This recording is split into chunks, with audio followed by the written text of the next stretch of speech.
நடிகரும் இயக்குனருமான பாக்யராஜ் அவர்கள் கடந்த மாதம் ஜூன் 27ஆம் தேதி மாரடைப்பு காரணமாக காலமானார். அவரது மறைவு ஒட்டுமொத்த தமிழ் திரை உலகையும் ரசிகர்களையும் பெரும் சோகத்தில் ஆழ்த்தியது. தொடர்ந்து பல திரை பிரபலங்கள் அவரது வீட்டிற்கு நேரில் சென்று அஞ்சலி செலுத்தி குடும்பத்தினருக்கு ஆறுதல் கூறி வருகின்றன. அந்த வகையில் நடிகர் சூர்யா மற்றும் நடிகர் சரவணன் ஆகியோரும் பாக்யராஜ் வீட்டிற்கு சென்று அஞ்சலி செலுத்தினர்.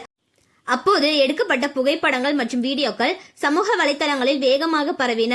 ஆனால் அந்த பதிவுகளை பார்த்த சிலர் சாந்தனுவின் மனைவி கீகி சிரித்துக் கொண்டிருப்பதாகவும் துக்க நேரத்தில் சிரிக்க வேண்டிய அவசியம் என்ன என்று விமர்சனம் செய்ய தொடங்கினர். இந்த விமர்சனங்கள் ஒரு கட்டத்தில் எல்லை மீறி அவர்களின் தனிப்பட்ட வாழ்க்கை மற்றும் குழந்தை பற்றியும் தேவையற்ற கருத்துக்கள் பதிவாக ஆரம்பித்தன.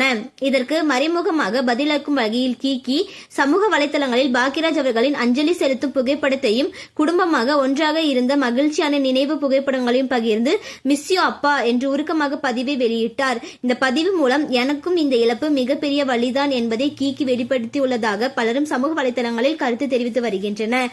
இதற்கிடையில் நடிகரும் பத்திரிகையாளருமான பயில்வான் ரங்கநாதன் சமீபத்தில் பேட்டி ஒன்றில் கீகி கர்ப்பமாக இருப்பதாகவும் இந்த தகவல் பாக்யராஜ் அவர்களுக்கு தெரியாமல் போய்விட்டதாகவும் கூறியுள்ளார்.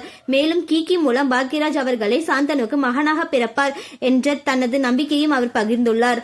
ஆனால் முக்கியமாக இந்த தகவல் குறித்து சாந்தனு மற்றும் கீகி தரப்பில் இதுவரை எந்த அதிகாரப்பூர்வ அறிவிப்பும் வெளியாகவில்லை. இது பயில்வான் ரங்கநாதன் கூறிய தகவலாக மட்டுமே பார்க்கப்படுகிறது.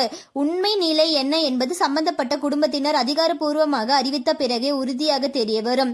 இதை பத்தி நீங்க என்ன நினைக்கிறீங்க அப்படின்னு சொல்லி உங்களோட கருத்துக்களை கமெண்ட்ல சொல்லுங்க. மேலும் இந்த மாதிரியான அப்டேட்ஸ்க்கு நம்மளோட சேனலை சப்ஸ்கிரைப் பண்ணிக்கோங்க.